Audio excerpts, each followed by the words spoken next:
ఇప్పుడే ఢిల్లీ నుంచి విజయవాడ ఎయిర్పోర్ట్కి వస్తేప్పుడు ఇప్పుడే ప్రెసిడెంట్ కాల్ చేశారు. ప్రవీణ్ పగడాల విజయవాడ నుంచి వస్తుండగా బై రోడ్డు కొవ్వూరు దాటిన తరువాత ఆయన్ని చంపేసి యాక్సిడెంట్ గా సృష్టించారని వింటున్నాను. డాక్టర్స్, స్టాఫ్ వినండి, పోలీసులు వినండి, రాజమండ్రి ఎస్పీ వినండి, హోమ్ మినిస్టర్ గౌరవడి అనిత, డీజీపీలు వినండి. ఇన్వెస్టిగేషన్ సరిగ్గా చేసి న్యాయాన్ని ఇమీడియట్ గా జరిగించకపోతే తగిన చర్యలు తీసుకోవడం జరుగుతుంది. దేవుడు క్షమించడు, నేను క్షమించను. రాజమండ్రి వచ్చానంటే రేపు రచ్చ అయిపోద్ది. ఇమీడియట్ గా ఎఫ్ఐఆర్ ఫైల్ చేయండి, ప్రాపర్ ఇన్వెస్టిగేషన్ చేయించండి, వెంటనే చర్యలు తీసుకోండి. చంద్రబాబు నాయుడు గారు, మీరు పర్సనల్ గా ఇన్స్ట్రక్షన్స్ ఇవ్వండి. ఎందుకంటే ఈ మధ్యన పవన్ కళ్యాణ్ రెచ్చగొట్టిన మాట్లాడాడే, అందుకు ఇది జరిగిందని ఆయన ఫోన్ ట్యాపింగ్ చేయండి. ఎవరెవరు ఆయనకు శత్రువులు ఉన్నారో ఇన్వెస్టిగేట్ చేయండి.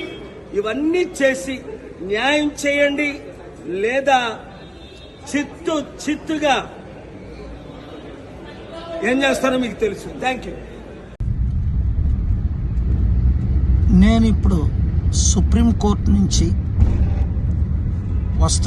వస్తుండగా ప్రవీణ్ పగడాల అనే పాస్టర్ గారిని విజయవాడ నుంచి వెళ్తుండగా రాజమండ్రి ఆ దారిలో ఈరోజు ఉదయం 3:30 గంటలకు చంపేసి యాక్సిడెంట్గా చిత్రీకరిస్తున్నారని కొంతమంది దైవజనులు నాకు వీడియోలు పంపించి రిక్వెస్ట్ చేశారు. ఇది ఇమీడియట్గా ఇన్వెస్టిగేట్ చేయమని.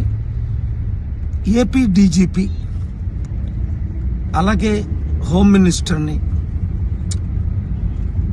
అక్కడ ఉన్న సూపరింటెండెంట్ ఆఫ్ పోలీస్, డిఎస్పీ, సిఐఎస్ఐల్ని నేను రిక్వెస్ట్ చేస్తున్నాను, డిమాండ్ చేస్తున్నాను. 24 hours తర్వాత నేను మరలా ఈ విషయం ఫాలో అప్ చేస్తాను. ఈ వీడియో వాళ్ళందరికీ అందినట్లు మీరు పంపించండి.